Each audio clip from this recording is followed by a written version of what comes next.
சேலம் மாநகராட்சி 10வது கோட்ட உறுப்பினராக தேர்ந்தெடுக்கப்பட்டுள்ள வே. தெய்வலிங்கம் என்னும் நான் சட்ட முறைப்படி நிறுவப்பெற்றுள்ள இந்திய அரசியலமைப்பின் உண்மையான நம்பிக்கையும் பற்றுறுதியும் கொண்டிருப்பேன் என்றும் இந்திய நாட்டின் இறையாண்மையை ஒருமைப்பாட்டையும் நிலைநிறுத்துவேன் என்றும் நான் மேற்கொள்ள இருக்கும் கடமையை நேர்மையுடன் நிறைவேற்றுவேன் என உளமாற உறுதி கூறுகிறேன். வணக்கம். எனது குடும்பம் அரசியல் குடும்பம். அப்பா அம்மா எல்லாம் பொது சேவையில் தங்களை ஈடுபடுத்திக்கிட்டாங்க.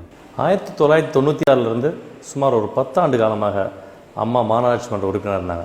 அம்மாவை நான் மாநகராட்சி மன்ற கூட்டத்துக்கு கூட்டு போகிறதும் அலுவலகத்துக்கு கூட்டு போகிறதும் அப்போ பார்க்கும்பொழுது எனக்குள்ள ஒரு ஆசை ஏற்பட்டுச்சு. நாமளும் மாநகராட்சி மன்ற உறுப்பினராகி பொதுமக்களுக்கு சேவை செய்யணும்னு சொல்லிட்டு அதன் விளைவாக நான் மக்களுக்கு சேவை செய்ய ஆரம்பித்தேன்.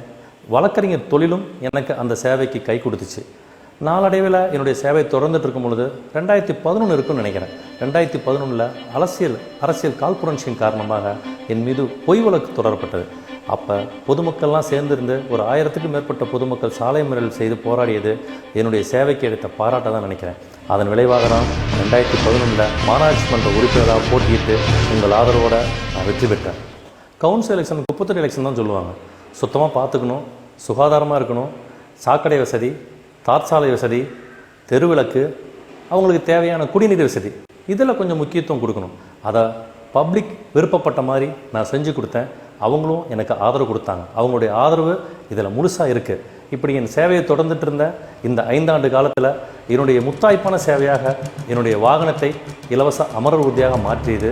அதன் மூலியமாக இந்த எலெக்ஷன் கவுன்சிலராக இருந்த 5 ஆண்டு காலம், நிறுத்தப்பட்ட தேர்தலில் இந்த 3 ஆண்டு 8 ஆண்டு காலமாக சுமார் 2000க்கும் மேற்பட்ட அமரர்களை இலவசமாக அடக்க செய்ய உதவியிருக்கேன். அப்படின்ற போது எனக்கு நிகழ்ச்சி தருது. அதே மாதிரி என்னுடைய பகுதியில் சுகாதார மருத்துவமனை மிகவும் பழுதறிஞ்சு இருந்தது. நீங்கள் சுற்று வட்டாரத்தில் இருக்கவங்களாம் பிரசவம் பார்க்கறதுக்கு ஜிஹெச் போக வேண்டிய நிலை இருந்தது. அதை மாற்றி அந்த சுகாதாரத்தை புதுப்பித்து இன்றைக்கி நவீனமாக அதை கட்டி கொடுத்து இன்றைக்கி அக்கம் பக்கத்தில் இருக்கவங்க எல்லாரும் ஏன் சுற்று வட்டாரத்தில் ஒரு 10 கிலோமீட்டர் வகையில் பிரசவத்துக்கு அதை பயன்படுத்துகிறாங்க போது எனக்கு அந்த சாதனையில் ஒரு பெரும் சாதனையாக அதை நினைக்கிறேன். மற்றபடி பப்ளிக் என்ன செய்கிறாங்களோ, எப்போ கூப்பிட்றாங்களோ அவங்களுக்கு தேவையானதை செஞ்சு கொடுத்துட்ருக்கேன். அதே மாதிரி நான் சார்ந்த பகுதியின் அரசு பள்ளிக்கூடத்தை அரசு உயர்நிலைப் பள்ளியாக தரம் உயர்த்தியதோடு பழுதடைந்த கட்டிடத்தை புதுப்பித்து 10ஆம் வகுப்பு மாணவர்களின் 100% தேர்ச்சிக்கு பாடுபட்டுள்ளேன். உங்கள் ஆதரவுடன் இந்த சேவை தொடர என்றும் உங்கள் தெய்வலிங்கம்.